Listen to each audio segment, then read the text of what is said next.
Welcome back, project enthusiasts. It's Dr. K here with part 3 of our Earned Value Management, aka Earned Value Analysis topic. When we left off in part 2, we had finished calculating the planned and earned value for all our activities and added the actual costs for each activity to our spreadsheet by referencing our week 4 project field report. This means we're now ready to move on to the rest of the calculations, starting with cost variance. Let's get into it. Before we start our calculations, let's take some time to look at some tips to help us remember our EVA or Earned Value Analysis equations. 1. If we are calculating a variance, such as the cost or schedule variance, the operation we will use is subtraction. 2. If we are calculating an index, such as cost or schedule performance index, the operation we will use is division. 3. Earned value, or EV, is always first in our equation. So, if we are calculating a variance, it will be EV subtract a variable. And if we are calculating an index, it will be EV divided by a variable. 4. For any metric related to cost, the second variable in the equation will be AC, or actual cost. While for any metric related to schedule, the second variable in the equation will be PV, or planned value. Okay, now that we have that down, let's move on to calculating our activities' cost variances. The cost variance, or CV, tells us if we're over or under budget. Let's use our tips from before to derive the formula for CV.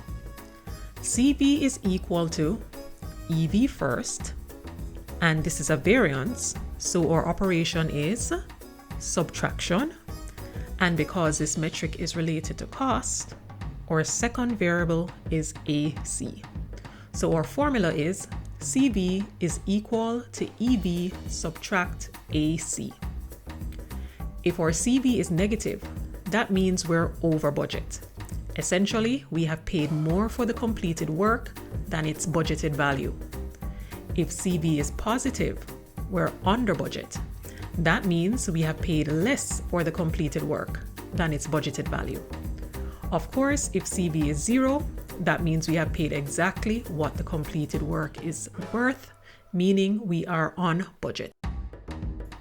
And here is our good old spreadsheet from part 2.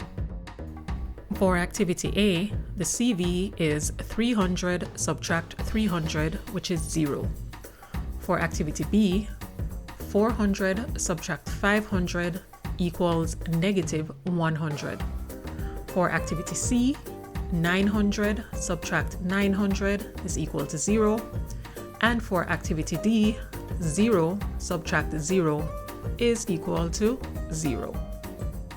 Our numbers show us that we are on budget for activities A, C, and D. But for activity B, we are over budget by $100. Now for our schedule variance. The schedule variance tells us if we are ahead of schedule or behind schedule. We calculate the schedule variance by subtracting the planned value from the earned value.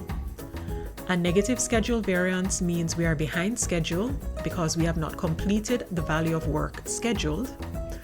A positive schedule variance means we are ahead of schedule because we have completed a greater value of work than originally scheduled. Let's run our calculations. For activity A, the SV is 300 subtract 300, which is 0. For activity B, 400 subtract 600 equals negative 200. For activity C, 900 subtract 600 is equal to 300. And for activity D, 0 subtract 200 is equal to negative 200. Our numbers show us that we are on schedule for activity A, behind schedule for activities B and D, and we're ahead of schedule for activity C. And yes, here comes part 4. Stay tuned. In the final video of the series, we will calculate our performance indexes. If you found this video helpful, Please give it a like and consider subscribing to keep up with more great project management content. What project management topic would you like me to cover next? Let me know in the comments. Until next time, this is Dr. K saying, keep calm and project on.